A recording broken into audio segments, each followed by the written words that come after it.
welcome to the Bearhug Club, a pro wrestling podcast of positivity.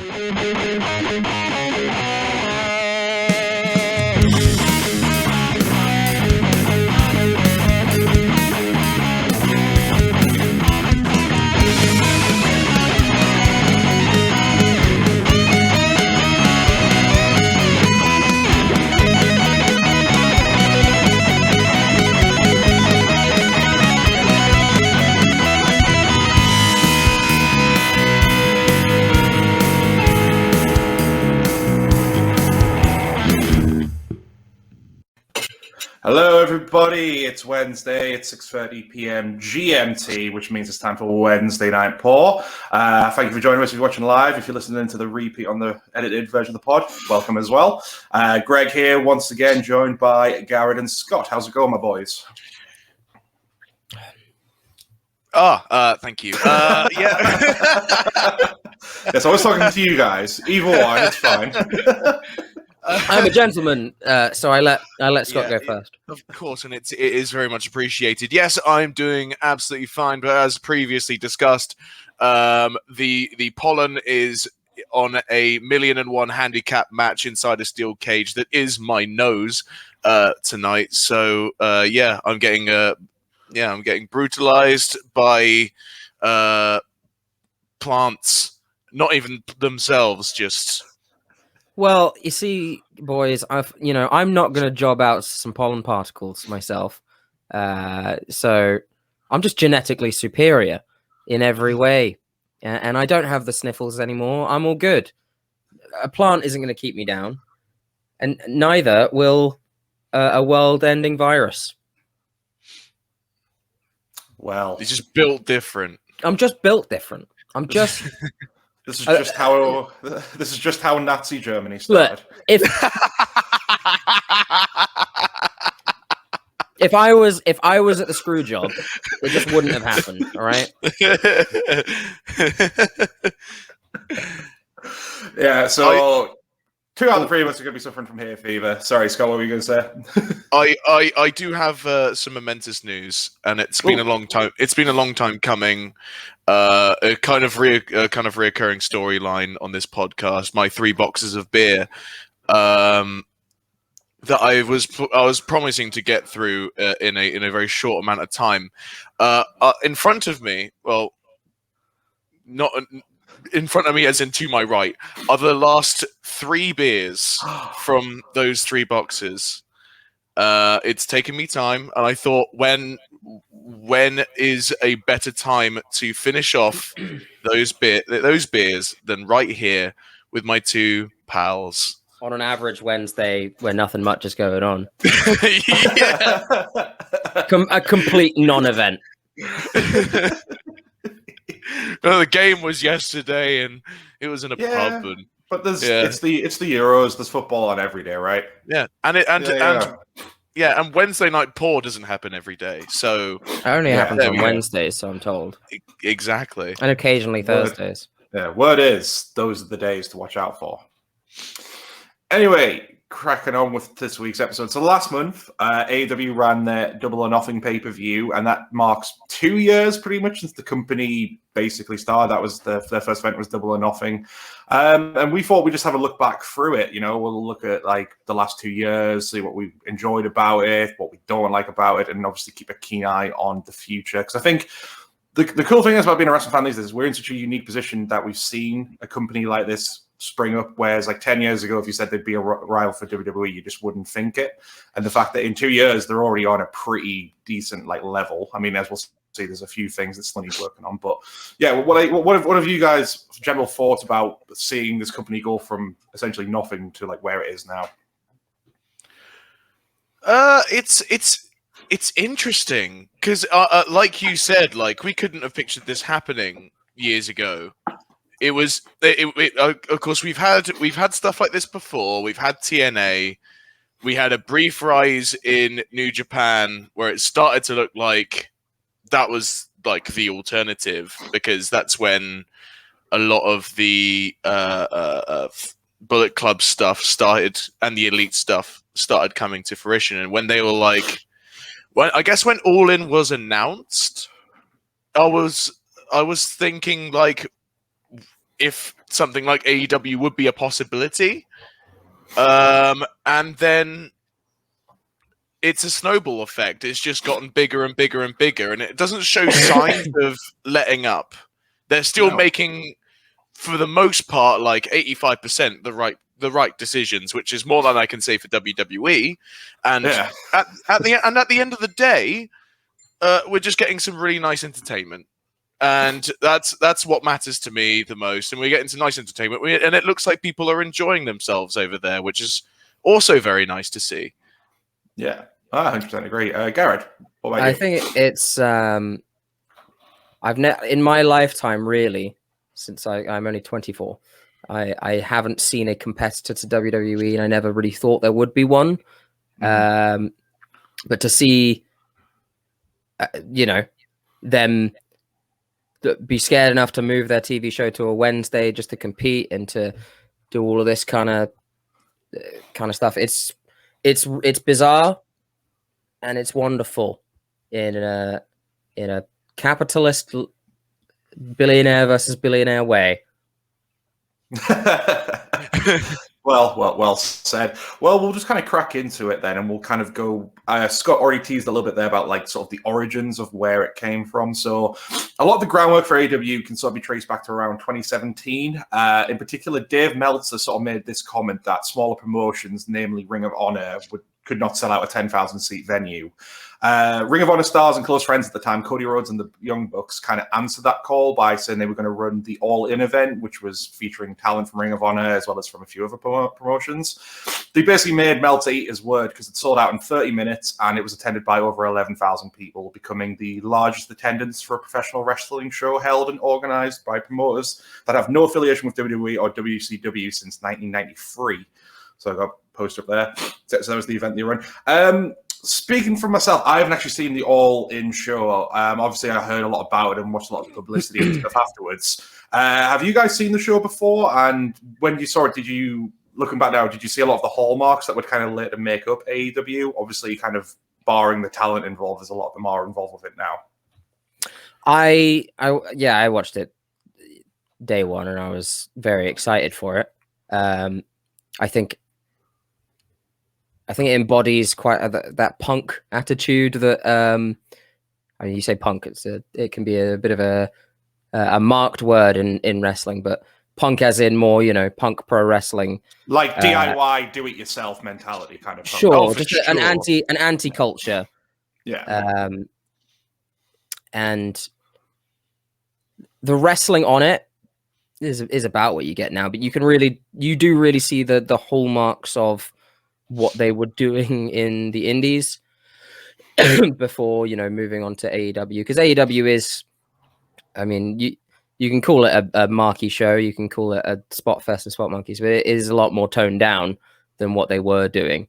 But no, it was a really enjoyable show. It was, I think one of the reasons it was like that is because it was 11,000 people just rabid to see it succeed.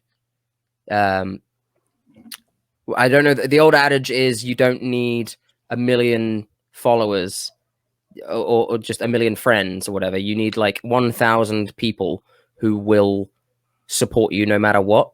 And that was 11,000 people plus thousands more at home that just 50, want this to succeed. Yeah, about 50,000 pay-per-view buys or something, I think it got. Yeah. Might be more. Yeah. Which is pretty insane for what was essentially, you're right, like a big level indie show, I mean, essentially. That many pay-per-view buys is not that many people. It's more than that many people. I can't remember if we watched All In as a group. I don't think we did in the end. I think we watched it separately because wasn't it ITV? Though it was like a pay-per-view on the ITV streaming service or something along those lines. I think no, ITV. It was on Fight. This was definitely on Fight. ITV started picking up AEW's pay-per-views. Right, that's it. My apologies. But yeah, like it very much in like a production aspect, it's like it's like they were very much like, let's do it. What could possibly go wrong? Because it did overshoot. and the main event ended up having to get cut short and everything. They cut it down from like 20 minutes to like 7, and they literally like rang the bell, and then they were like, okay, everyone ring shot, arms raised, end of show, because they was like literally on the wire. But you had, I mean, you had the Young Bucks and you had Rey Mysterio in that match. It was a six man, wasn't it? Yeah. Yeah, absolutely. Because you could tell it was meant to be paced, but then they were like, "Okay, we just got to do all the big spots like straight away," and so it was just like, and ring the bell, flip, flip, flip, flip, flip. Great, like amazing spots. Don't get me wrong, like it was like an explosion of a match. But yeah, like it very, like I was saying, very much in like a production aspect. They were like, let's just do it, and that's a very good mentality, and of course that's like the exact mindset that births brilliant things, generally speaking, in life. So of course it then birthed AEW, and with a lot of wrestling on this show, all in, you can kind of see like in a creative aspect what like seeds were planted for the AEW plant, so to speak, to start growing and releasing pollen and killing me. Yeah, like I hate to use this as an example, because the wrestler in question's almost an unspeakable name. But all I will say is Dick Druids. What was that? Was that at that All-In show? That was okay. Yes. Okay. But like that was what, after the Janela Page? Was it Janela Page? Yeah, I believe so. Was it? Yeah, no. And they had the Cracker Barrel match with the sponsored by Cracker Barrel. Sponsored by Cracker Barrel. Oh, yeah. No, Chicago Street Fight. Sorry, it was because this was in Chicago, and there was a lot of steam right at the time where everyone was like, CM Punk's going to be there. This is like the perfect time for CM Punk to be back. Yeah. There was like all that buzz, and then he turned up for was it the WWE talk show on Fox? Just when you think you change the culture. I don't know about that one, buddy. Don't get me wrong. One of my favorites of all time. He's all 4 faces on my Mount Rushmore. But you didn't change the culture. You went on AMC's Talking Dead. You know? Yeah. He was like, I'm here to change the culture, and like really he was just doing what he's been doing on Twitter for years, just completely bashing the product, except he gets paid and WWE can't do anything to stop him. Yeah. And he barely even bashed it either. Yeah. I mean, he was one of the few people calling out on it shit, but yeah, I get your point.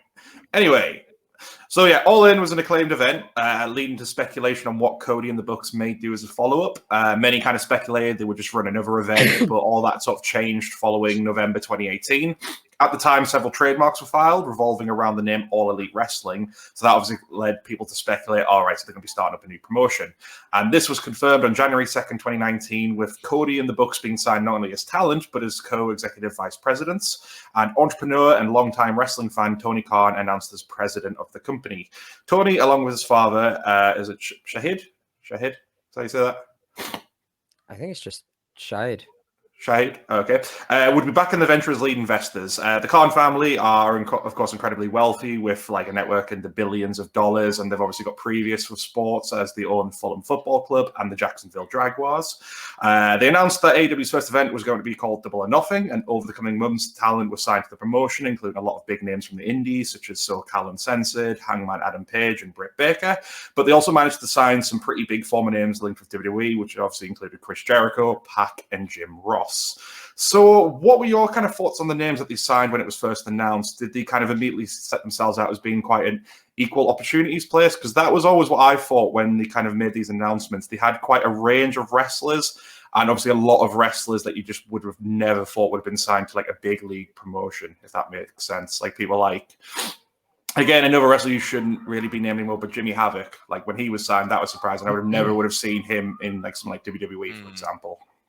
It's so I mean, people will complain forever if they sign someone from WWE, but Yeah, it's just smart, to be honest. And half of the people that they signed from WWE weren't even built there; they just went there.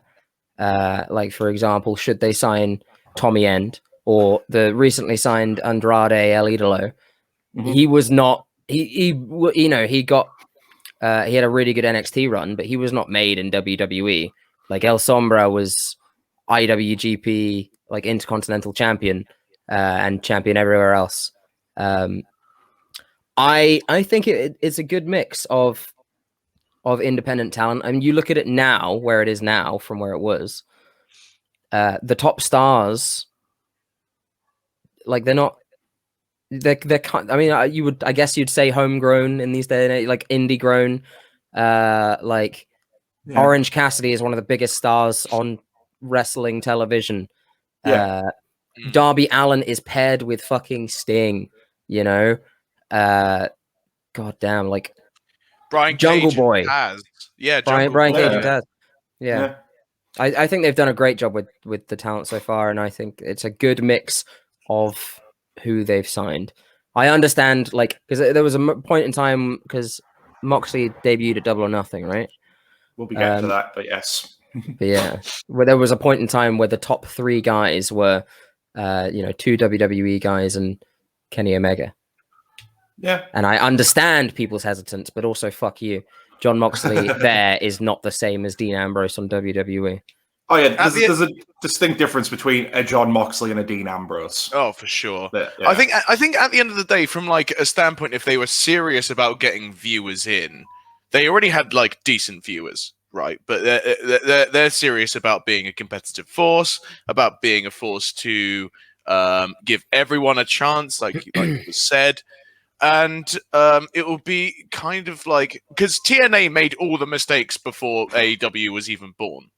So they have an obvious like do not go down this path sort of road, so they can like teeter along the side a little bit, get those views in from people who are like wonder what Chris Jericho's at the moment up to at the moment, wonder what Miro's up to at the moment, wonder what Big Show's up to at the moment, Sting, etc., etc.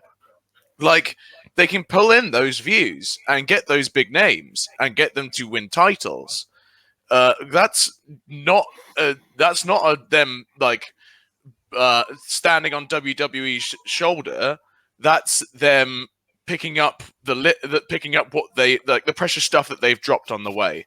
And it's a smart move. It's a really smart move. Otherwise, what else are these wrestlers gonna do? If everyone just go back to the indies, but still have wonderful careers on the indies, sure. But like we're talking about names that are used to WWE high-paying contracts and not that kind of thing. Used to being on live TV every week. Yeah. No, I agree with you guys. I mean, like I was saying, like I hate the whole thing of like just because someone's been in WWE, they always have to be associated as a WWE guy, which is just complete nonsense. I think there's only a handful of wrestlers you could firmly say, right, well, they are probably forever a WWE guy, like a John Cena, because it would be something ridiculous for him to go and join something like AEW. But like any other wrestler, it's like you can take them out of the WWE mold and they can do much better or thrive much better in another company, as AEW has kind of proven. So yeah, as we kind of will bleed into a bit there. So obviously the Double or Nothing event took place on May 25th, 2019 at the MGM Grand Arena in Las Vegas. Despite not having weekly TV to build any storylines, AEW did do quite a good job of trying to build up hype for the show using social media, YouTube, and press conferences. One of the main stories that was built up was the Cody feud with his brother Dustin Rhodes, who had recently departed from WWE. The build-up to the match saw Cody declaring he was going to beat his brother as a way to kill the Attitude Era. Another story that was kind of built around was obviously crowning the first ever AEW World Champion. The main event of the show would see former rivals Chris Jericho and Kenny Omega face off, with the winner being the first #1 contender for the belt at All Out pay-per-view. Jericho would win the match, and the second contender would be decided in the Casino Battle Royal, which was won by Hangman Adam Page. Overall, Double or Nothing was a highly successful launch for the promotion, garnering much praise. Dave Meltzer wrote in the Wrestling Observer newsletter that it will go down as one of the landmark pay-per-views in history, both because of the match quality, but more the atmosphere created by the fans. He also noted that from a creative standpoint and connecting with the fans, AEW blew away WWE. The praise didn't stop there for Meltzer, as he also awarded the company its first 5-star match, thanks to Cody and Dustin. The show also did great at introducing more talent to the promotion and left some room for surprise debuts, as Garrett mentioned there. John Moxley shocked the wrestling landscape by showing up to close out the show and taking out Kenny Omega. Double or Nothing, of course, now makes the big 4 pay-per-views AEW runs every year, with the other 3 being All Out, Full Gear, and Revolution. So what are you guys' thoughts on Double or Nothing? I remember the night it aired, because that was the night I was traveling overnight in a coach, because we were going to a Progress show the next day, I believe. I think that was the case. So I remember meeting you at the early hours of the morning in a park somewhere, Scott, and you would tell me all the stuff that happened on the show. Yeah. What were your thoughts kind of watching it live as it kind of went down? I loved Double or Nothing. That must have been one that we watched together. Yes, I swear we watched that I remember match together. Yeah, because the first match I remember, because we were talking about it, because we watched Kip Sabian at a Lucha Forever show, and he came out to Superbad by, I think Skrillex does that song, and we were like, this guy's sick, and we loved him to bits. Oh, we were so, because that was such a good Lucha Forever show. Hold on, my god, you continue talking about it. I'm gonna get a thing. Oh yeah, of course. I think I still have the signed poster from it and stuff. I think that's what. Yeah. Right. Yeah, because he was then he was facing Sammy Guevara, and this was the first sort of official match of AEW ever. And talk about 2 young and soon to prosper stars. They put on a fantastic match, and the audience barely knew who either person was. There it is. I have that very same poster set up in my room, signed by everyone. Oh, FYI, guys, quick side to that, because you guys talk about Lucha Forever a lot and how it was very short-lived. I'm pretty sure all of the shows are on my Progress account. Yeah, they just added it to Divine Thing. So I think a few of them are. Maybe some of the ones you guys are at. Anyway, old Timo Battle though.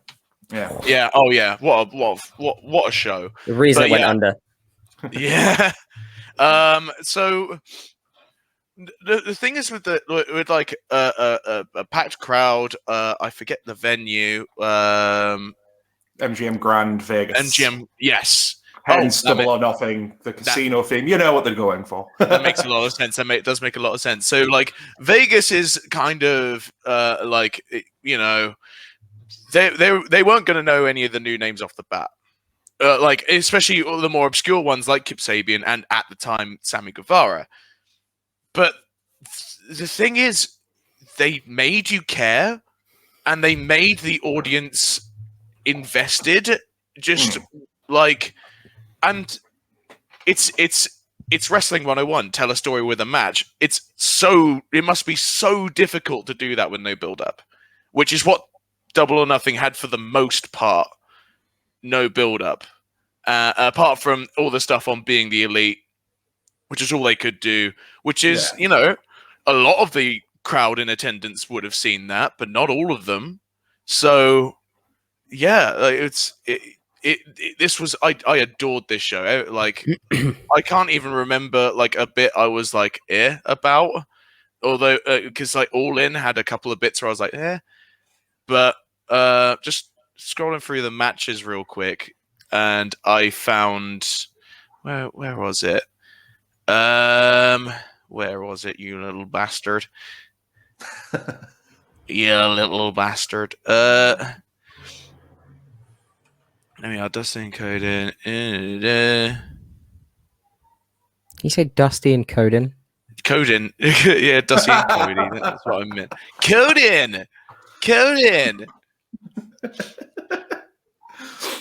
No, yeah, that was it. Because it was SoCal versus Strong Hearts. And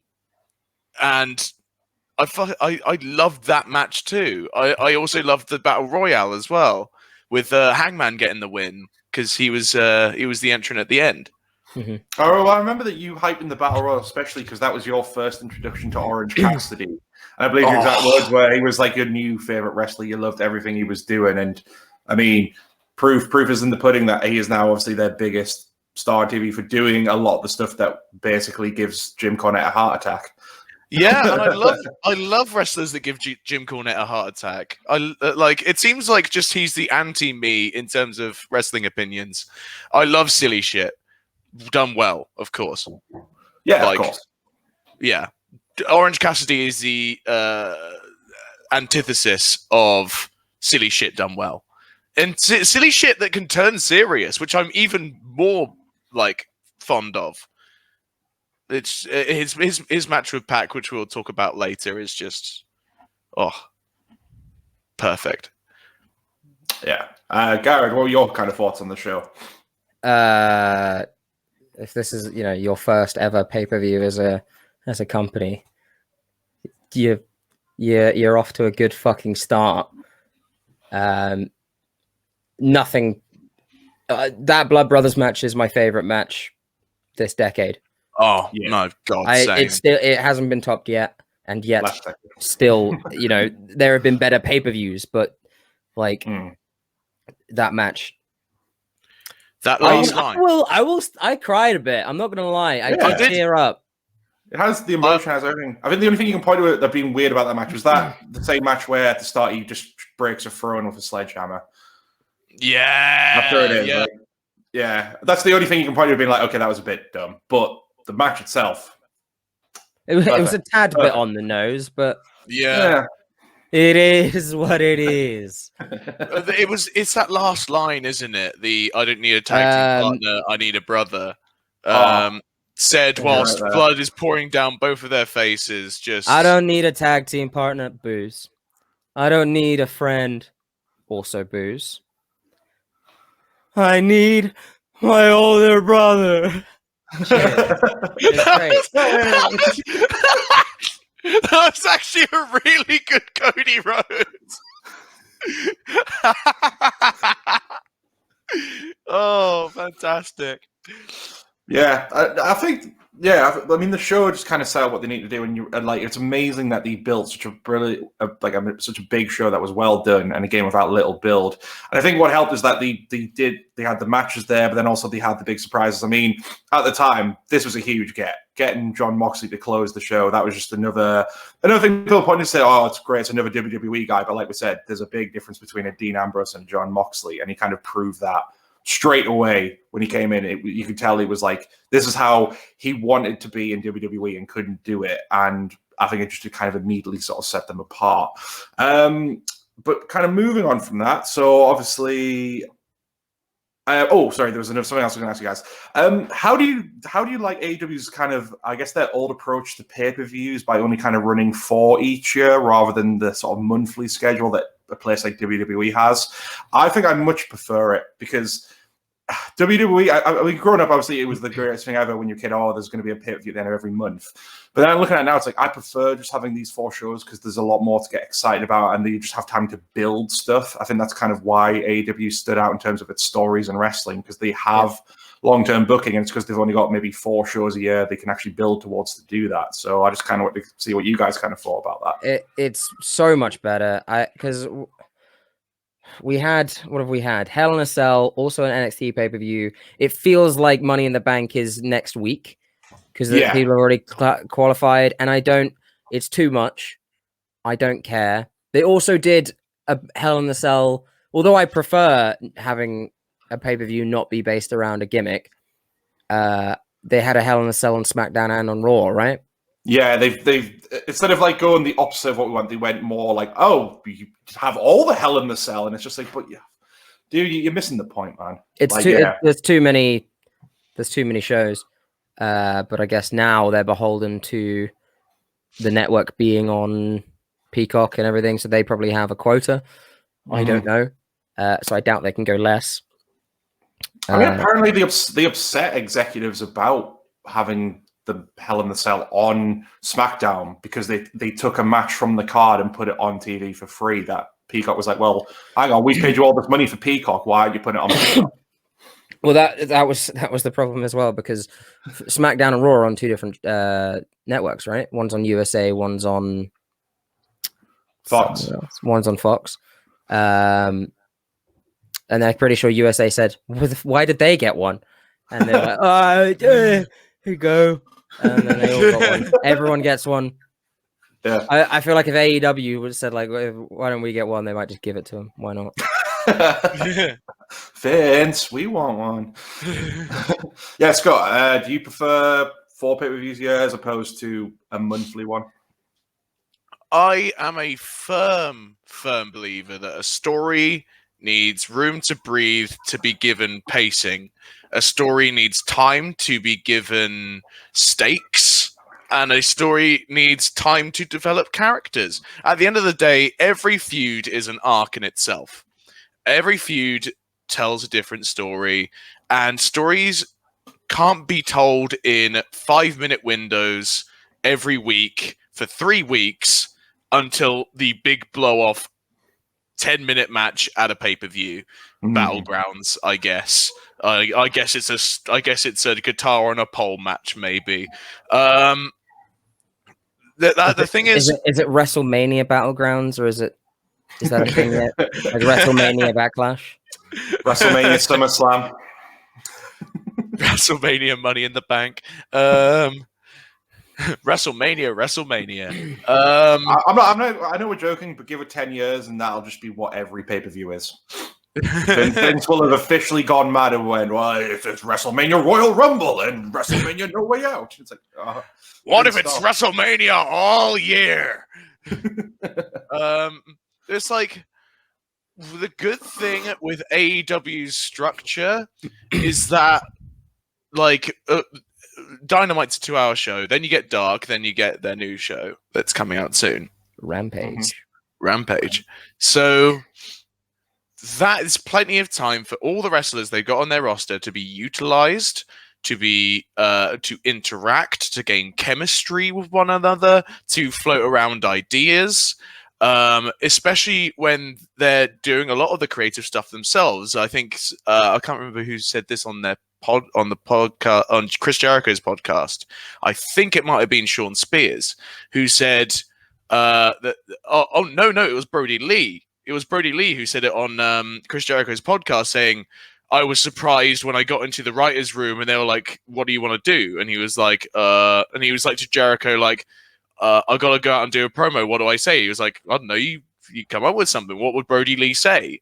And like with months and months worth of story to build to a big break pay-per-view once a season instead of once a month, they were able to be like, let's make something. Let's be part of a funny story that will culminate in one big blood feud or a special kind of silly match like the Arcade Anarchy match and all that stuff. It's like, yeah. It feels like you can see that they're having fun being a bit creative with their work and riffing off of one another.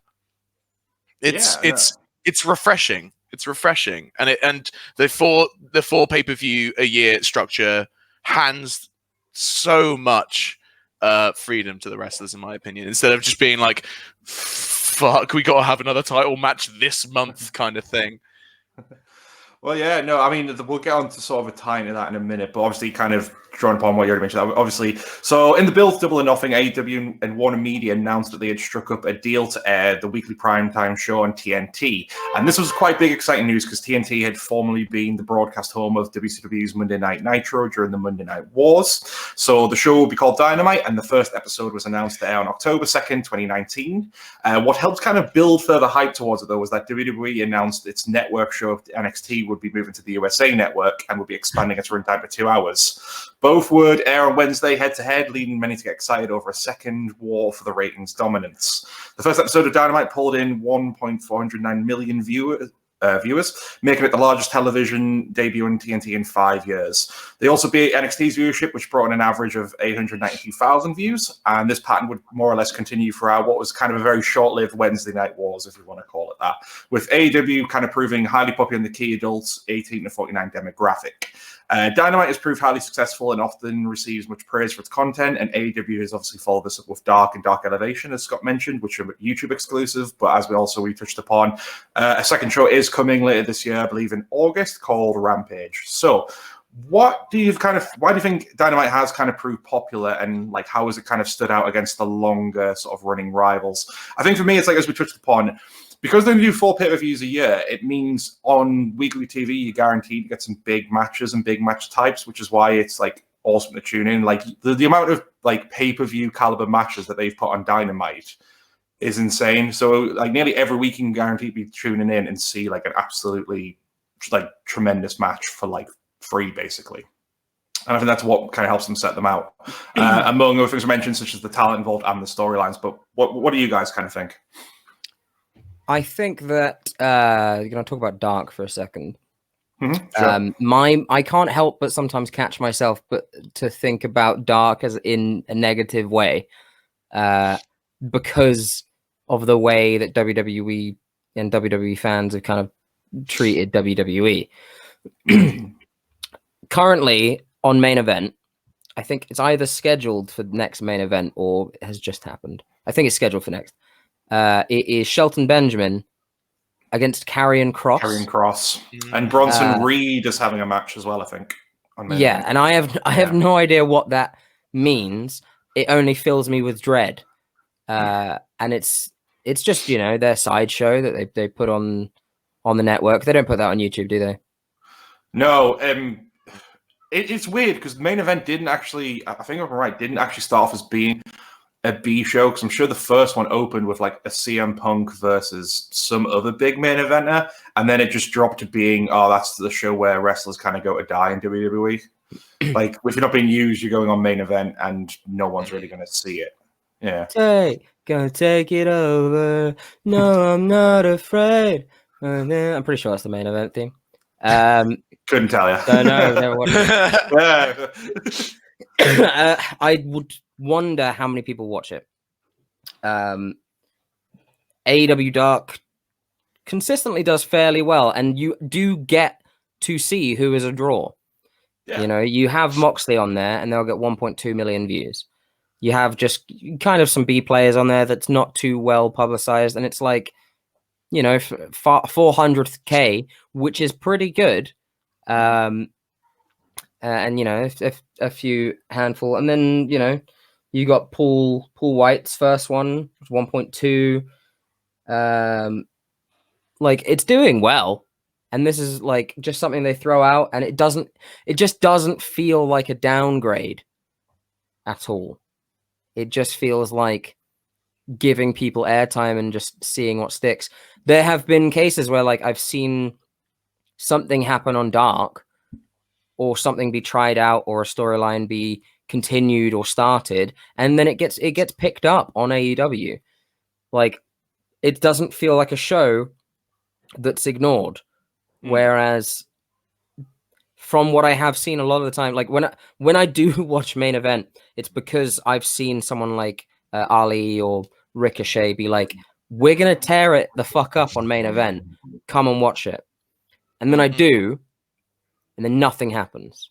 Because I'm like, this is really fucking good. This is really good fucking match. This is great.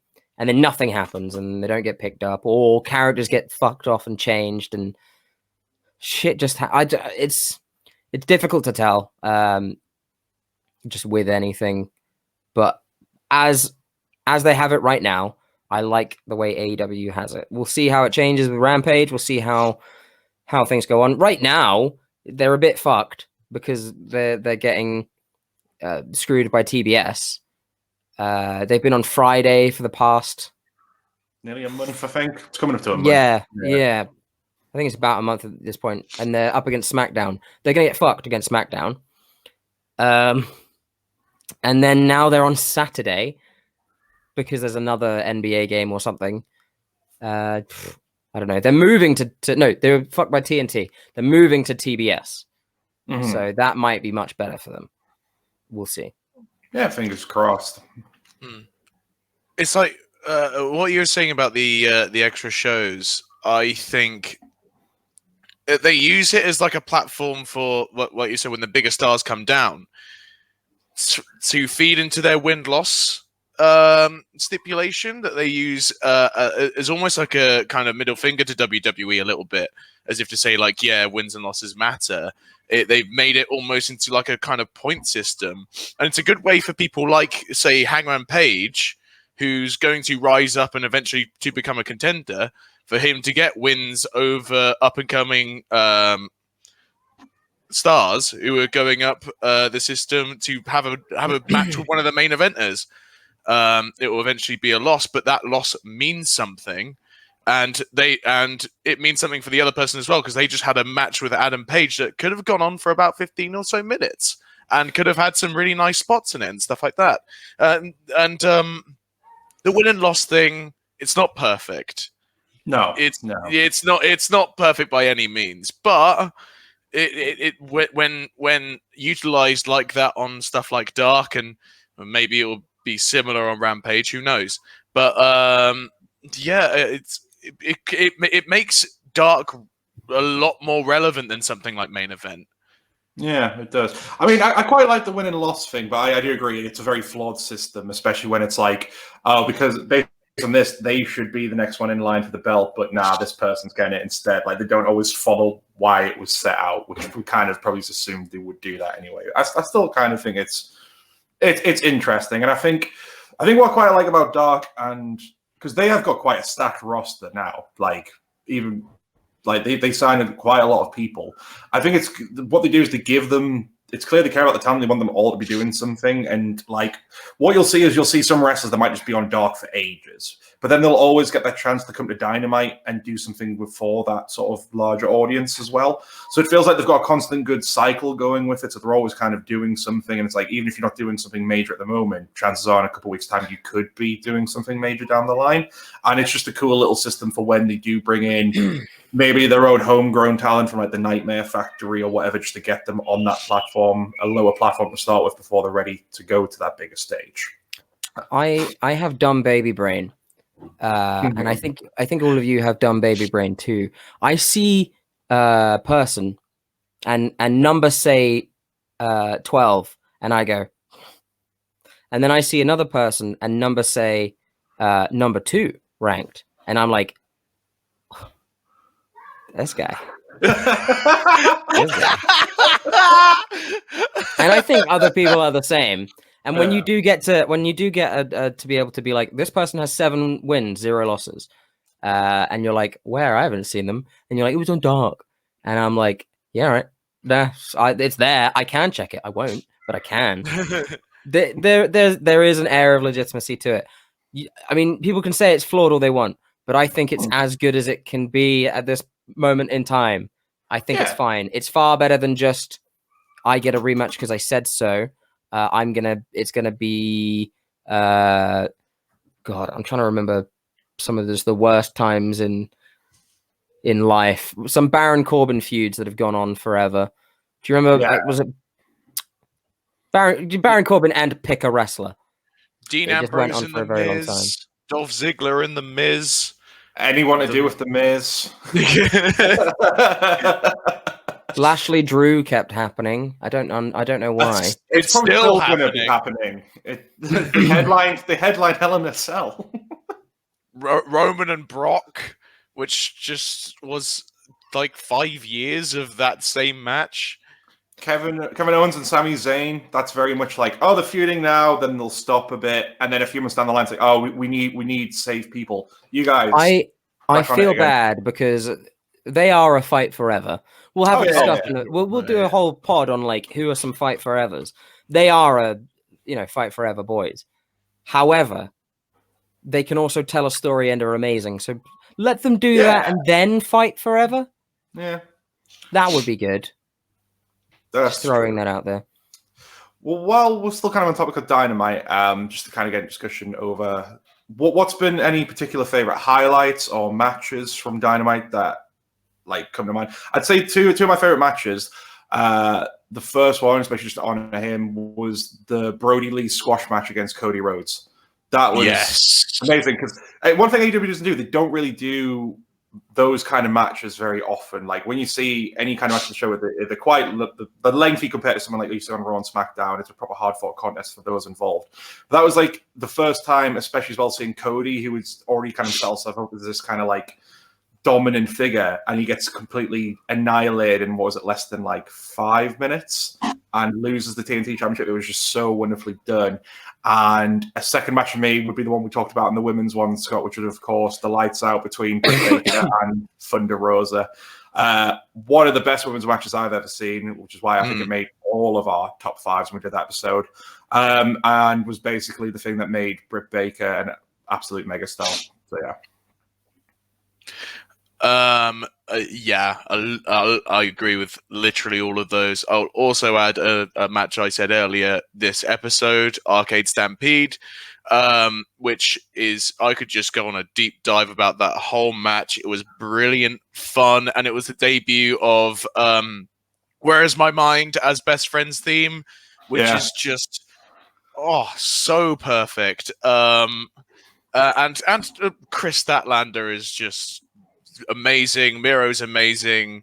Kip is amazing. Penelope, great match, fantastic. On a little bit more of a somber note, but still fantastic. And I still watch back if I want to properly feel something and smile in a kind of somber way. The Brodie Lee Testament show, specifically, that show was great. Yeah, specifically the John Silver match. The three-way tag against MJF and the Inner Circle, and it was John Silver of the Dark Order and Adam Page and stuff. It was impressive. It was a 10. Was it 10 as well? Was it Alex Reynolds? 10. It was Alex Reynolds. 10 was in the main event, which was also very good. That was picked by Brody's by -1, right? Yeah. I mean, what I loved about the 6-man with John Silver is the fact that MGF is still in full-on heel despite this tribute mode, gets in his Brodie Lee's son's face quite bigly, but then lets him hit him with a kendo stick to get back. So good. But I did laugh my head off when on Twitter he just tweeted, "Fuck that kid." He's always going, even in serious times. It's like, nah, so good, so good. That. When Eric Redbeard came out, hold the sign, the ending it with the lariat, it's just when I'm I want to feel sad about something, but in a good way. I watch that match and it's one of those things that consistently very nearly brings me to tears because the first time I watched it, I did cry a lot. But yeah, no, that match, a genuine, not just AEW, but wrestling highlight for me, just to show that it can bring everyone together. What else? And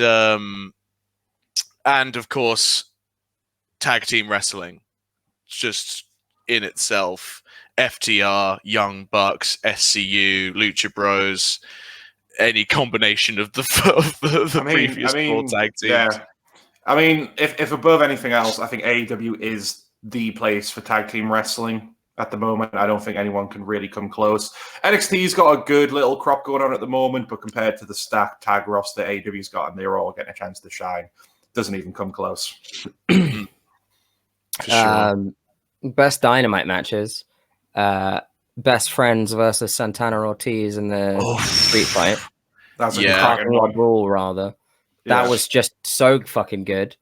Pac Kenny, was that on Dynamite? Yeah, maybe. They might have had a match on Dynamite. They probably have. Kenny and Ray Phoenix on Dynamite. Yep. Amazing. Kenny and Hangman against Lucha Brothers was amazing. Yep. So many more, but probably I'd put Street Fight as one of my favorites just because it was so good. That Parking Lot Brawl was amazing. I mean, that's going to be one of the rare. We'll get onto this a little bit later on, but that's going to be one of the rare few Street Fight type matches that's got 5 stars from old Davey Meltzer. Did that get 5? They got 5. We'll be touching upon that a bit later on. But I'm pretty sure that was definitely on the list. Well, brilliant. No, there's all cracking stuff there. So moving on, we're kind of just going to talk about, I guess, sort of establishing the brand. So obviously, like its longer and more established rival, AEW's been pretty quick to kind of get its brand out onto the market at quite a rapid rate, when you considering, again, it's only been like 2 years old. So the company was quick to set up its own merchandise, selling the usual T-shirts, apparel that you can buy at a wrestling show, like this. Send money. Give us money. To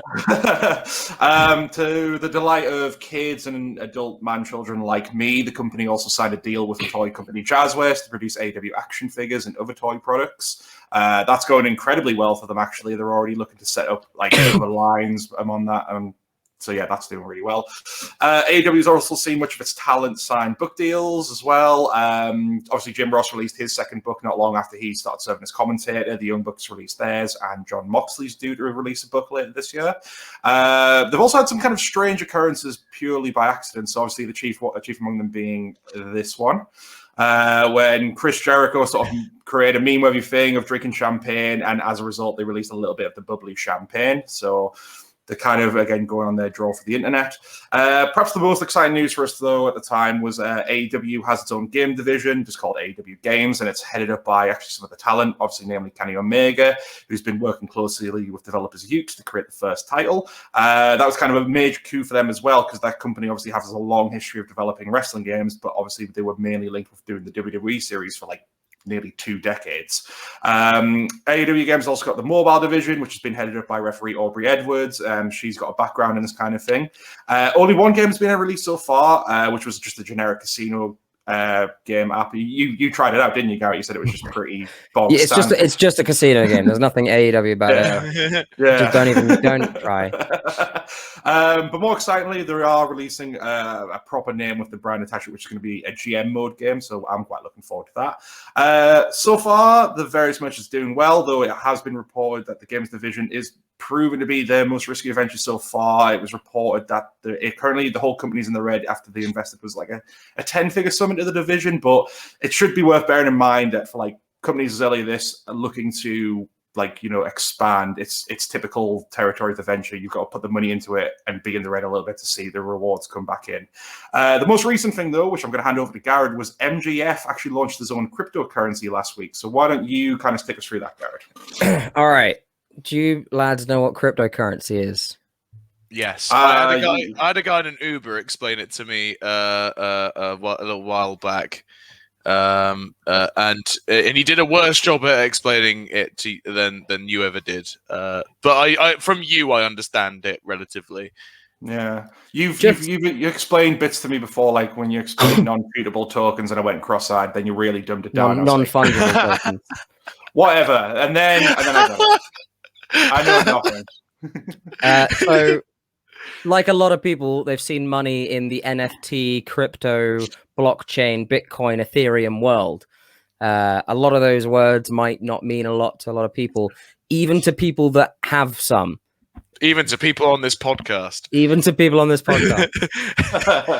Basically, what MJF has done is he hasn't really... I don't think there's any... He hasn't made his own. He hasn't... got a bunch of software developers to find his own niche in the blockchain. Specifically, he's working on the Ethereum chain because he's working with a company called Rally, who have a RLY coin, which is a subset of it works in the Ethereum blockchain, which is slightly more carbon better than Bitcoin, if that means anything to you. He tried to make it a very good point of his. He's like, no, it's eco-friendly. Ethereum's going to be really eco-friendly. And everyone was like, no, this is too far, you heel. How dare you do cryptocurrency? Stop working us. So I thought I'd do my diligence as a mark, as a rube, and as a member of this podcast. So I tried to buy some. The site didn't work. I bought very early. I still did end up buying quite early. I bought $50 when the site eventually worked, which ended up being 13.5646 767 MJF. Now, what happens with a lot of cryptocurrencies is it will see a massive shoot up when everyone's like, dumps a bunch of money into it and it shoots up. What I believe is MJF went to a bunch of wrestlers and his mates and was like, "Hey, I'm gonna launch this cryptocurrency, and I'm not gonna tell anyone for a little bit. So just buy a bunch, just buy a bunch, and then we'll just we'll cash out." Which is most likely what happened. They all bought like a few grand's worth. Everyone buys into it. My $50 went up to around about $250 worth, which is when I messaged you, and I said, because do you remember what I predicted or what I said? I said it will crash when Dynamite happens, and it will just go a lot lower. So I said, should we just see what happens, or should I cash out? And what do you say? I think we said let it ride. I did it. Let it ride. Yeah. So I knew it was gonna crash. So it pretty much hit a peak.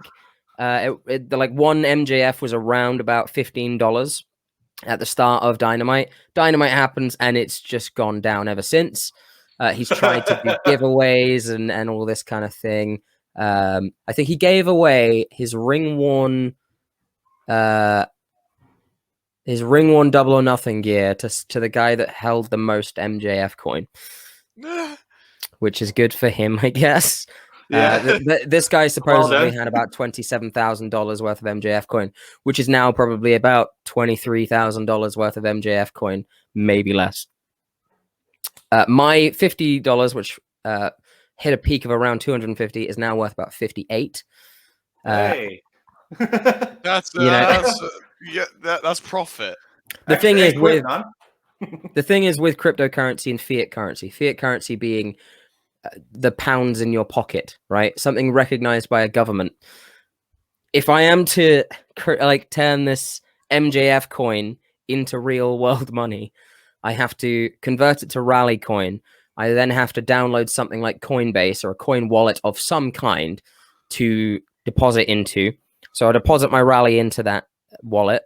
I will then convert that into a cryptocurrency that will be able, or that somewhere someone will buy for real money on an exchange like Coinbase. So I'll convert it to, let's say, Bitcoin. I'll then take it out in real money, and then the government will say, "Hang on a minute. Let's come on. And then you'll pay some taxes on that." So, he's trying to make people not poor, apparently. We'll see. Sounds like it's going to be the opposite if people invest all the money into it and it completely craps out. For a second there, he was rising up the ranks, because the way that this works is it's creator coins on Rally.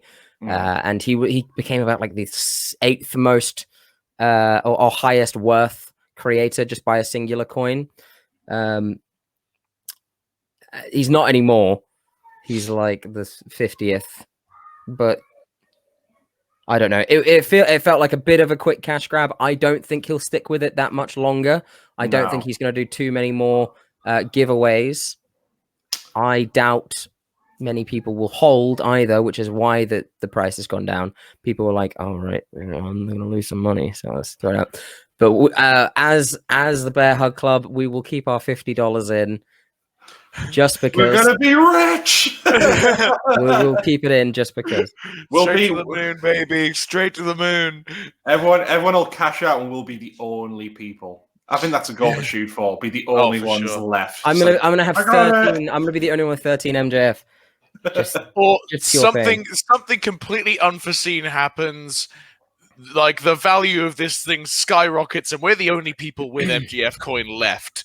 So that means we cash out, buy the Bearhug Club penthouse, record from up there on the top of the, I don't know, gherkin or whatever, and we're just gonna laugh at all the poor people like squandering below us, taking buses and shit whilst we're out in helicopters, recording our podcast on the go. That's what I'm saying.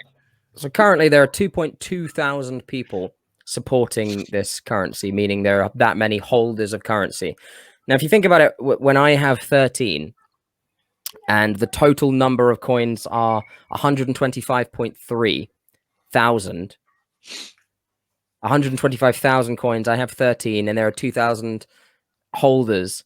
There are quite a few people with a lot of coins. I'm going to assume some of those people might be wrestlers who are just mates with MJF, or MJF himself, who has a lot of his own stock. So, do you think? So, like, kind of the question around it. Do you think this was like a serious venture on his part, or was it all just part of the brand and the work of his character?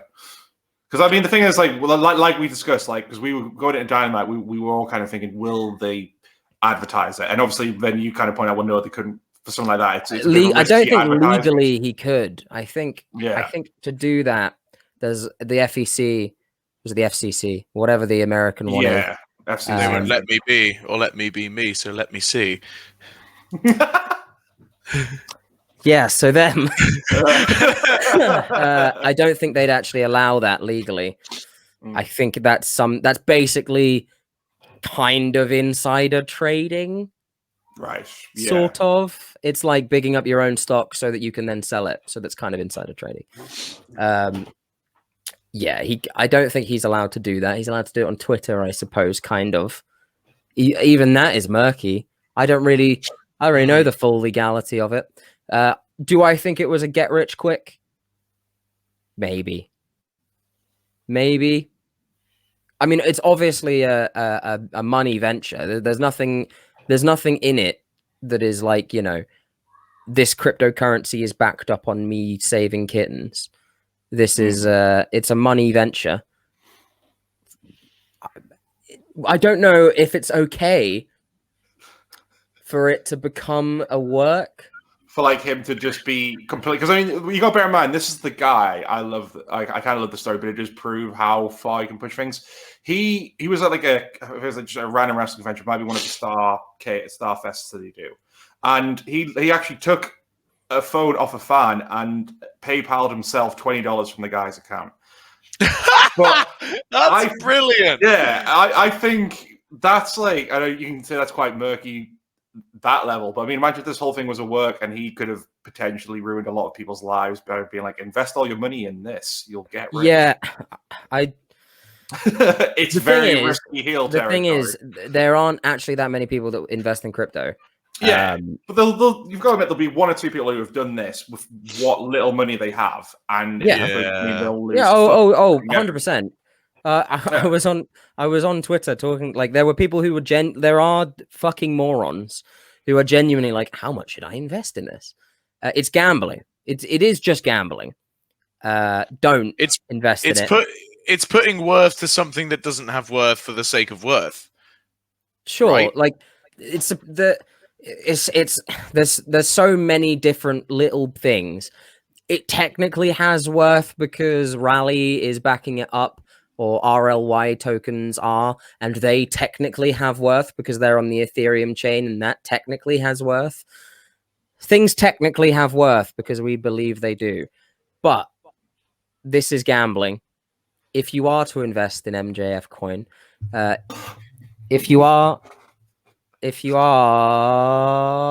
to invest in MJF coin, think about it like gambling, and just go all in. Double or nothing. Just invest house life savings. Just sell your kid. I don't care. Anyway, next segment. Yes, well, thank you for that, Garrett.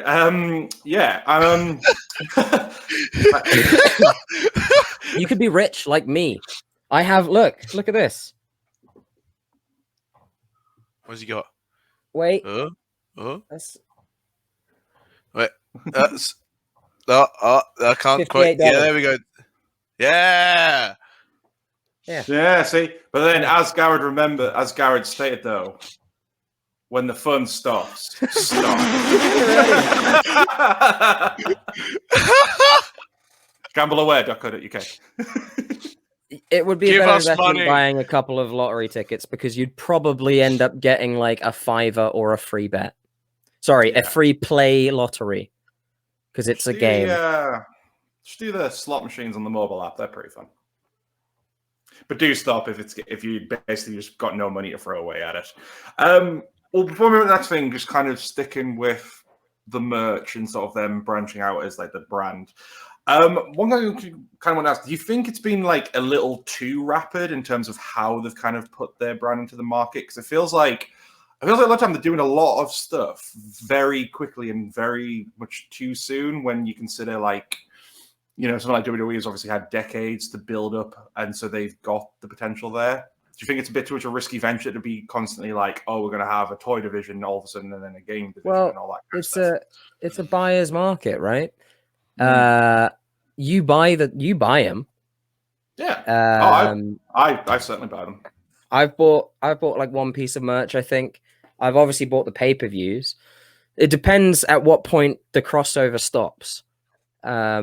Will this convert to video game sales? Because that's it's quite difficult. Like, will that brand name extend to people in game or GameStop if it still exists?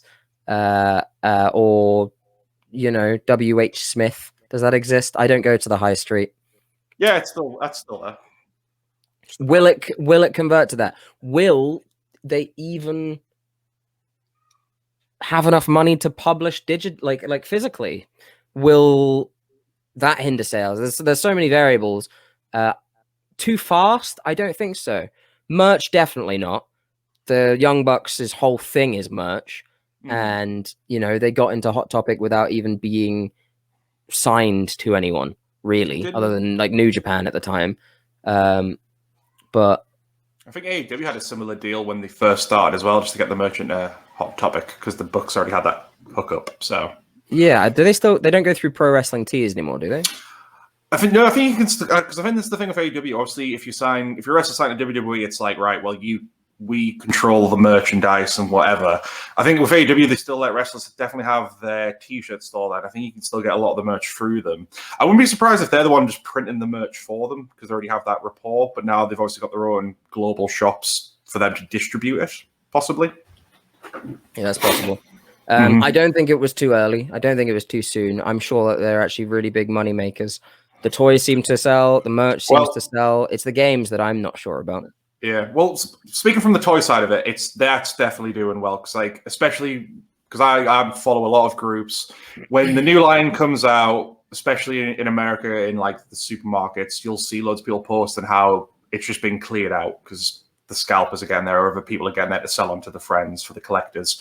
And like you see lots of kids buying them as well. I remember when I went to pick up an order from Smith, there was a kid there, which was not long after Christmas, with like 3 figures, clearly buying them with his Christmas money. So they do sell, so stuff like that as well. But I think you're right. I think the video game is going to be the venture that's going to be interesting to see if it pays off, especially if they're putting a lot of money into it. I mean, the footage we saw this week, it's looking great so far, but it's still a long way off, and they've got to hope they're still riding some good success to get the sales in for it. I think that a lot of things to do with AEW's merch stuff for here. Just a prerequisite. I agree. They've not been too fast. I just think they've fulfilled a lot of the promises in what I can only assume is their manifesto when they started out. So Cody Rhodes promised when all this began, he promised a lot of things. I feel like he's just following through on his word, which could be flawed, but they've already proved with the kind of all-in mentality of them going, let's just do it. Yeah, that they are start now just following through with all these things and finding out that it works if you just have that mindset, which is a crazy life lesson to learn from an outsider's point of view. So, like, the thing is with the video game as well, from a standpoint of Ukes left the WWE team around 2K19. I think that was their last game. And then that's when Ukes left, because they felt like 2K were taking the WWE games in a direction that they didn't want to go. So they left. Ever since, we've had WWE 2K20, which is not just a wrestling game flop, but a famous game flop. Full stop. I think I can't remember who's. I think it was. I can't remember his name. But I watched a top 10 worst video games of 2020 list, and I watched another, and WWE 2K20 made it to #1 worst on both of those lists, and these are YouTubers with 3 million plus subscribers. Like with bad publicity like that immediately, that's like a minimum of 3 million people who already know that game's bad, even if they're not into wrestling. I bought that solely because I knew I would get a refund. I bought it just to laugh at it for like a day, and then Microsoft just gave me a refund. So good. Same with Cyberpunk. Well, like, pictures were being plastered all over the internet of like Becky Lynch just being hair and eyes and teeth. Yeah, there it is. And the Steelbook as a pre-order bonus. Stop pre-ordering games, you prick. But yeah, like 2019, of which, as a quick detour from the topic, I during lockdown got very bored, made all of my pals on WWE, and then made them into universe mode, and then started putting it on Twitch to all my pals once a week, just like who wins this game? Who wins this game? All happened on 2019. 2019, flawed, sure. Incredibly, there was a glitch that every time a tag team match was going on, someone would do an Irish whip to the turnbuckle where their teammate would be, and the person in the ring, the legal man, would walk up to the guy in the turnbuckle and just stare at him. stare at him, and then occasionally do the. just shimmy the shoulder a little bit, but yeah, he'll be like awkwardly close as well, like ear whisper distance, just like that close, as if they're just like, and the tag team partner, the guy who's not the legal man, who's right by in tag distance. All he's doing the entire time is this, and he's just leaning forward as if he's like antagonizing someone. So it just looks like they're quickly conferring as if they're badly going over the match plan, and then after about a good 45 seconds. They would finally get up and the match would continue. so by all means, WWE 2K19, not a perfect game. Glitches galore. Ladders, like, glitching through a ring and would occasionally take out someone. But 2K20, much worse. Like, you can have a glitchy game, then you can have an unfinished game. Like, you can have Saints Row 2, or you can have Ride to Hell Retribution. It's that difference. Yeah. So with that's the difference that Ukes made. So Ukes being signed by AEW is, in my opinion, just as important. And this is just me having a take. It might be stupid, whatever, but that is just as important from a marketing perspective as the acquisition of Jon Moxley. Yeah. Well, we'll not go too much further into this because we are doing a video games episode in a couple of weeks' time, so I think we can all kind of get out then. But Ukes was definitely a major cull, especially because they left because they wanted to make a new wrestling game, and they apparently said, all we ever got from 2K was basically just do the same as you did last year, but put a few new bells and whistles on. So that I think the game they'll be making will be brilliant, as we'll get into in our video game episode. But again, it's obviously going to depend on how well that sells. Right, we'll plow on. So as we kind of touched upon before, AEW kind of got off to good footing with Double or Nothing, and they had the first 5-star match. Given the company's only basically 2 years in at this point, it's had 7 5-star matches from old Dave Meltzer, and plenty of other matches on a high rating. I guess that doesn't sound too impressive to some people, but can you take a guess about how many 5-star matches WWE has had, given that the Wrestling Observer newsletter started publication in 1982 and WWE's been around all through then? How many 5-star matches do you think they've had? I'm trying to think if I can list them. So, how many have WWE had? Yeah, how many do you think WWE have had? All time. WWF as well? Yes, this includes WWF. So it basically... WWF? No, so the newsletter started in 1982, so there would have been WWF, and then it's obviously gone from 82 to now, with Meltzer given 5-star ratings. How many do you think WWE have had in, what's that, like nearly 40 years? Yeah, 40 years? I think it's something like 21. Scott? I think it's less. I think it's less. We're including NXT here. Yeah, I think I've included them as well. Actually, I might not have included NXT. Okay, I didn't include NXT, but this is just WWE, okay. because it separates them as well. Then less. Like, I'm not gonna lie. I'm gonna say about 11. I think there's less than that. I think it's single figures. I think. Sorry, no, my mistake. No, because I basically added them together. You know, so the WWE WF ones includes NXT. It's just 21. 21.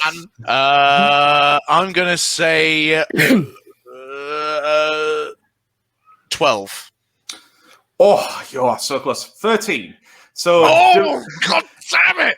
NXT. I'm sorry, Scott. Doesn't count. We're both wrong. No one gets the points. Fuck you. So AEW has already basically got is already on the way to beating them within 2 years. I mean, like, chances are they're going to within a couple of years. I mean, this is like the table for basically the company with the most 5-star. I mean, New Japan's basically winning. I don't know. But look, they're fifth they're already tied with what once WCW had. They're probably easily going to trounce WWE. So that kind of speaks volumes for kind of the match quality they put on. If you're someone who is obsessed with star ratings, I mean, it's all subjective, isn't it? One thing that Meltzer hates, another person could love, because he knows what he likes. Let's put it that way. But to kind of run through the ones, is Will Ospreay. Yeah, Will Ospreay, Okada, Omega.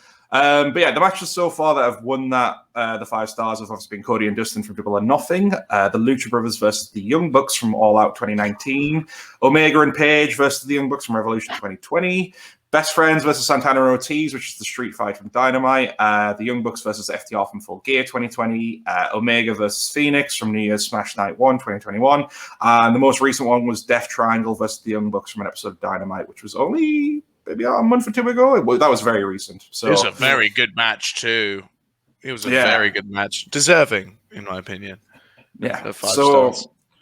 Yeah, it just kind of speaks volumes that they really are invested in the sort of brilliant match quality. I mean, it's the thing, because the WWE side of things, it's surprising because things like Undertaker and Shawn Michaels at WrestleMania didn't get 5 stars. And again, it's all subjective, isn't it? One person's 5-star could be a person's -5. Well, if you think AEW have made that number in 2 years, right? Mm-hmm. They're nearly past halfway to catching up with WWE. When you think of that as a steady correlation. Imagine if that doubles in 4, or if that doubles in 8, or if that doubles in 16. God knows how long the planet takes to burn into a ball of ash and float away into the ether. But let's say hypothetically that AEW gets just as many 5-star matches in the meantime.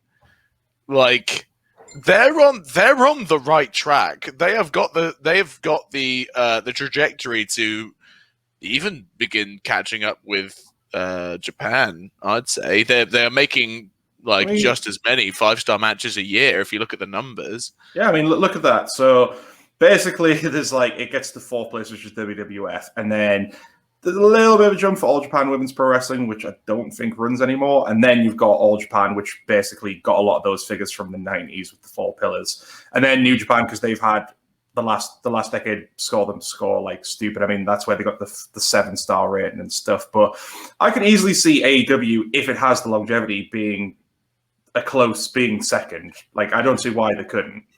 They've already beat WWE in terms of the highest rated match, because I think by that graphic, WWE had their highest rating ever as a 5.5, whilst AEW's highest ever is a 6. So they've already beat them in run respect. And give it literally one more year, they'll be on the same. Yeah, they'll have smashed it. Unless NXT keep pulling out great matches, which they will. Well, a lot of those are NXT. They are. Yeah, I mean, we had a golden 2 years of NXT. We really did. Let me check them. So I think basically the thing with WWE, like there was such huge gaps. I think in the last 5-star they had was in '98, which was against Shawn Michaels and Undertaker at Bad Blood. And then after that, the next 5-star they actually had under the WWE proper WWE banner was Punk and John Cena at Money in the Bank. And then following that, it's all been basically NXT, like Andrade versus Gargano versus Ciampa, Mustache Mountain versus the Undisputed Era, Tyler Bate versus Volta. So yeah, basically it's all under NXT. Like I don't think there's been any WWE match from the main roster since Money in the Bank that have got the 5-star. No. Wow. Yeah. Well over like nearly 10 years. So yeah. Sort your shit out, WWE. That's what I'm trying to say. So moving on, obviously we've talked about quite a lot of things that we've sort of liked about the promotion, going on quite a bit. We're going to kind of use this as a bit of kind of the open forum bits because they can kind of go hand in hand. So we'll kind of talk about what are the things I guess you sort of dislike or you would like to see improved, and that kind of ties into what you would like to see from the company going into the future. So one of the things I want to bring on, like I was kind of struggling a bit because there's not a lot I can complain about. A lot of it's stuff that they just need to tighten up. Like I think the production-wise, they're getting there. There's just a lot of roughness around the edges. Like, I don't know about you guys, so I was shot on Fight. The amount of times it'll be like, the interactions will be perfect, and it'll cut to Alex Marvez in the back, and the audio sounds like utter crap. Like, it's more coming through the arena rather than through the TV production. Have you experienced that before? Yeah, a couple times. Yeah. Yeah, it's like things like that. They just need to sort that out, and it'll be fine. And then it's just that stuff like, I think, watching Dynamite a few weeks ago, it cut to a filmed promo of Moxley and Kingston really getting into it. And then after a few seconds, it cut to an ad break, only to then re-show the thing properly after the ad break. So it's just little things like that could really sort of help make the product a lot more smoother, I suppose you could say. A lot of the things that are wrong with AEW right now feel like teething problems. They feel like things that a young company is learning about production on the way. And it's interesting to see AEW as like a very ambitious kid that's doing very very well for themselves. Because a lot of other examples could be two matches that could very well have been on our list of favorite matches ever, but we only really remember them for the finish. You know, the exploding ring death match.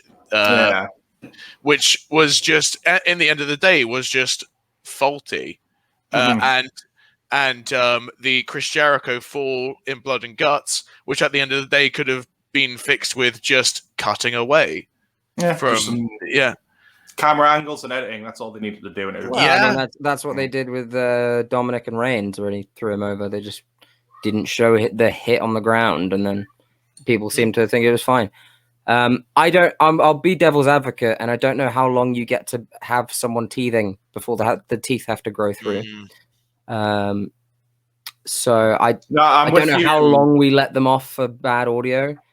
Then again, WWE still do make those mistakes. Yeah. But I'm with you, Garrett. Like, I mean, it's not like it's just the odd time. Like, the audio issues kind of been a consistent thing for, I can remember, like, it never felt like it was that much of a thing when they had audience, but especially when COVID came around and they were doing like these isolated shows. I don't know why. It's just the production side of it. Things like the audio was just pretty crap. And I think you're right. Like, you can only let them go for so long. It's like when it happens week after week, it's like, come on. I know you've probably got a lot of people there learning about producing like a live show like this, but come on, you must be able to sort out at least this one little issue if you want to rival live wrestling like WWE does, because they basically more or less, for as much as you can fault WWE for, they've had so much experience with it that it is pretty much a perfect production they've got. It's like, surely you can like learn from that, and you've got people who've worked behind the scenes there that could fix this for you. Yeah, I mean, they care. I know that they do care about it. I think this is also something that they fix with Dark, and they'll fix with Rampage, hopefully. The more they do it, the more well-oiled I expect it to be. Tony Khan cares a lot about wrestling. He really likes wrestling. Yeah, it's refreshing. It's refreshing. To the point that my friends who support Fulham want him dead, because they would much prefer that he actually did something with Fulham. Apparently, I don't watch football other than the Euros and the World Cup, so I can't really say. But I'm glad he cares about AEW probably more than Fulham.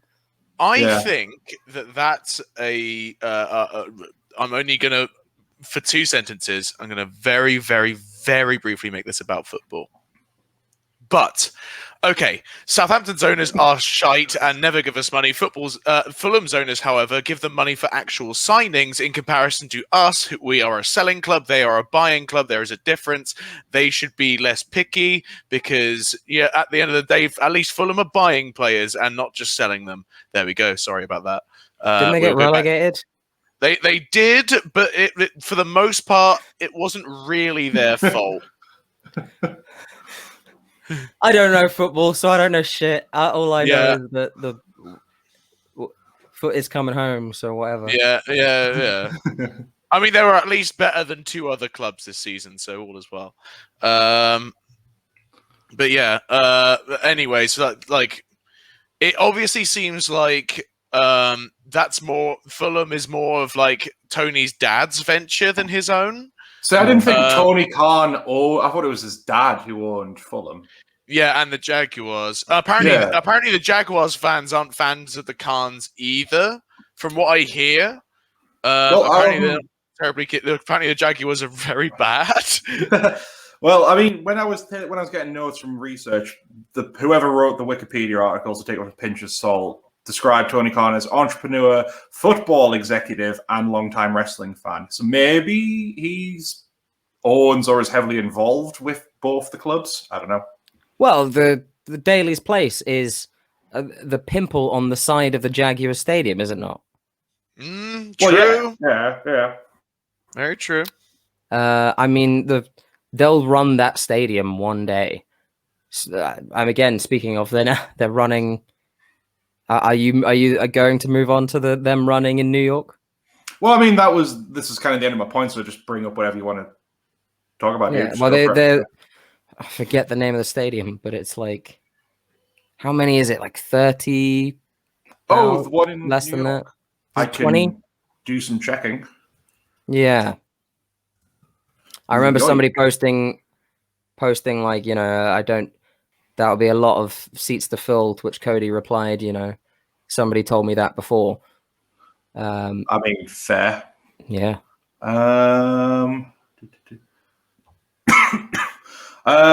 So according to this article, even though the challenge AEW faces is immense, getting the hopeful 16,500 to 19,000 fans in the stands, selling this arena out isn't going to be an easy thing to accomplish. So I don't think it's going to be that difficult. No, I don't think it's going to be hard either. I think they sold out 11,000 in 30 minutes.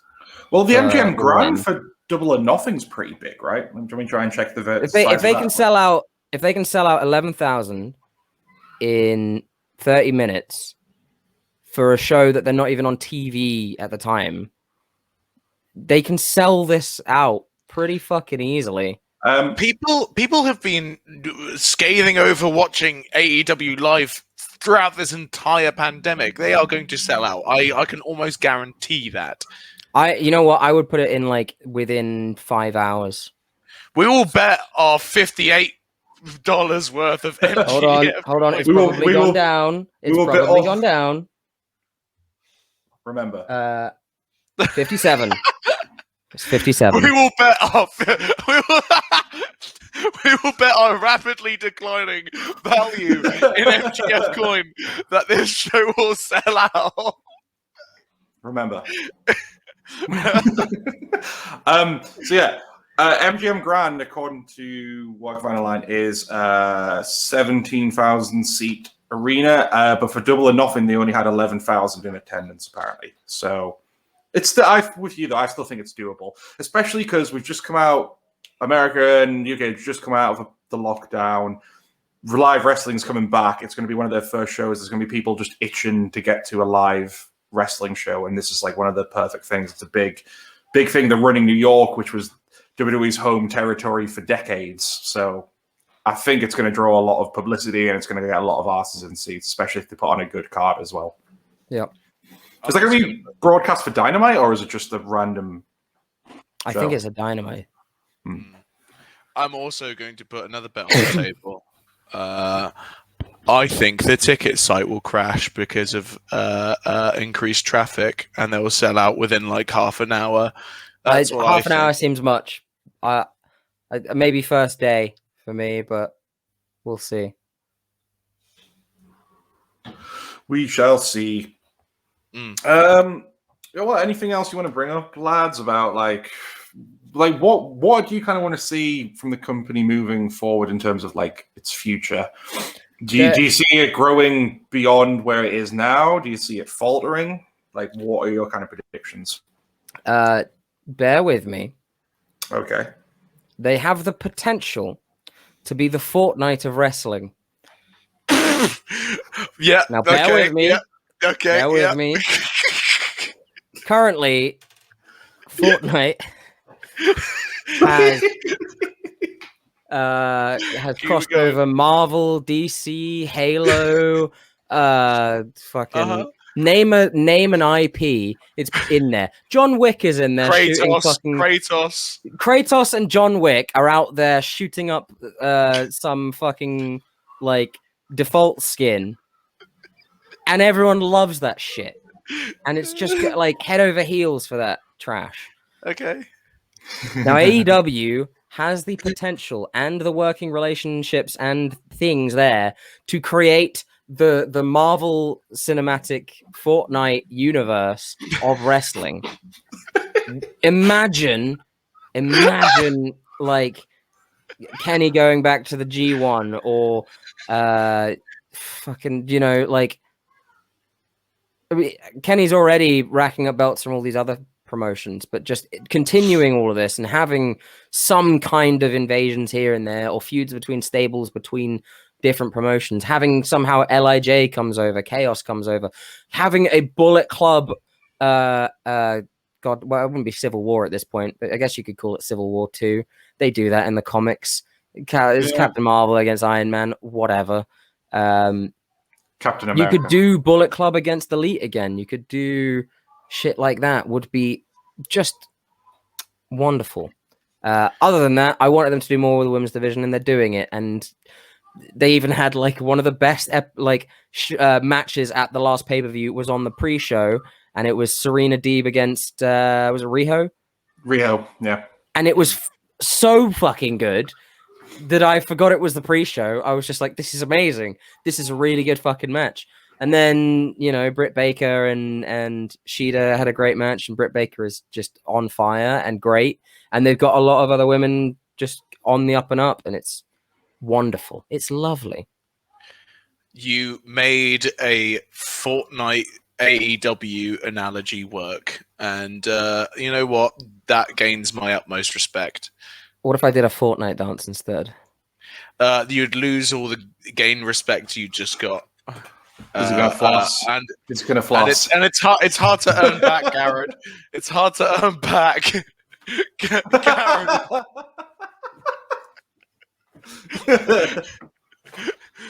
You've tarnished the name you just made for yourself. I'm a heel. I own MJF coin. I don't care. I'm rich. You're not. What I would like to see from AEW is something I already think they're on the path to doing. I think the thing is with WWE is they have a jewel in their crown that will make them nearly immortal, and that is WrestleMania.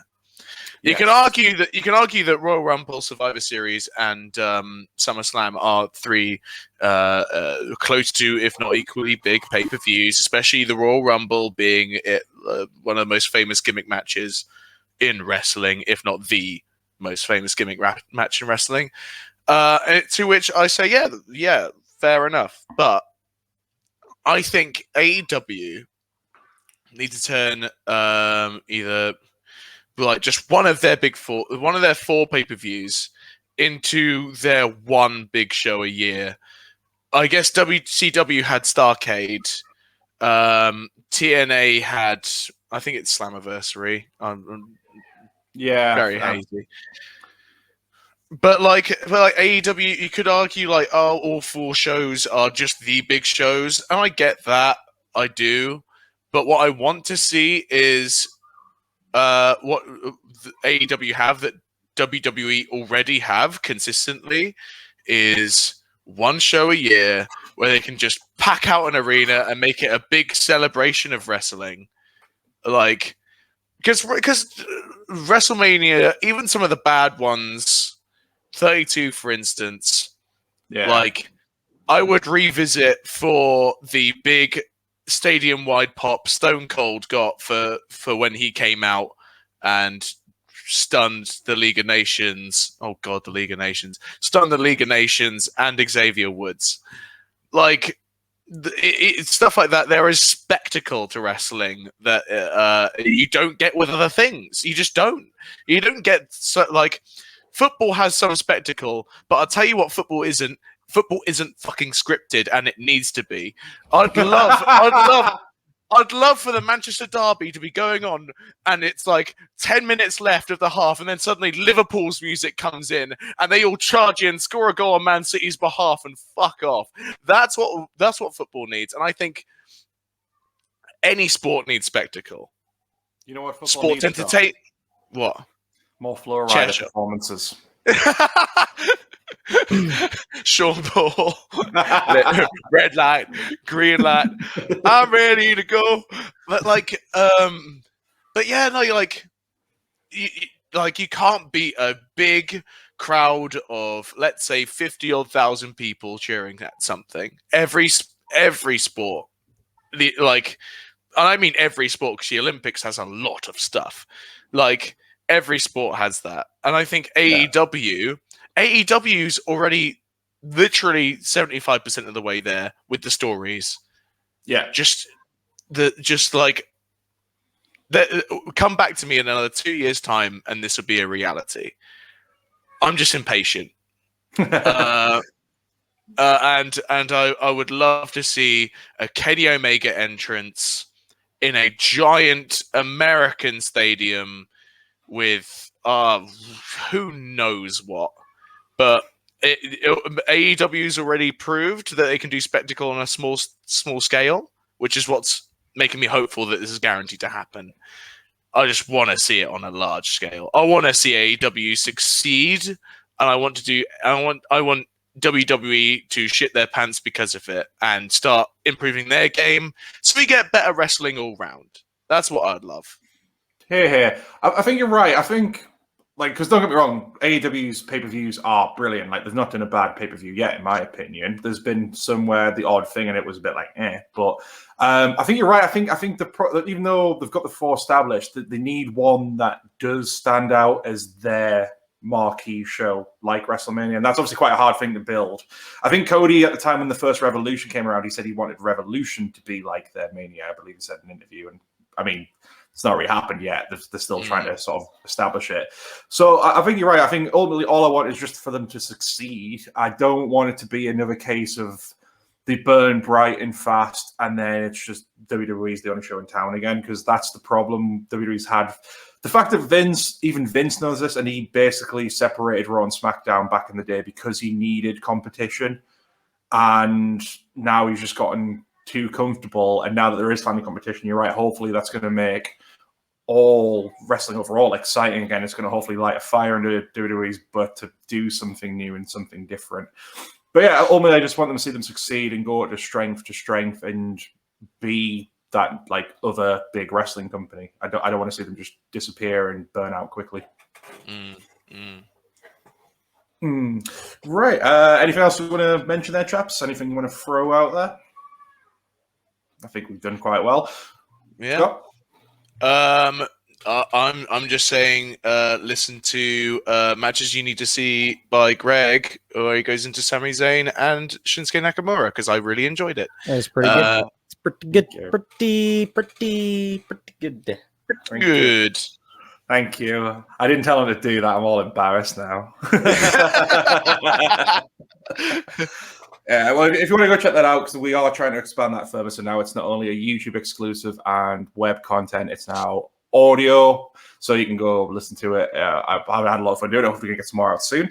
But if you want to check out, I'll put a link in the description as well. But yeah, if you want to check us out on all the social media, Bearhug Club Podcast on Facebook and YouTube, Bearhug Club Pod on Instagram, and Bearhug Club on Twitter. And of course, you can find everything we're up to via the website, which is bearhugpod.wixsite.com/bearhugclouds.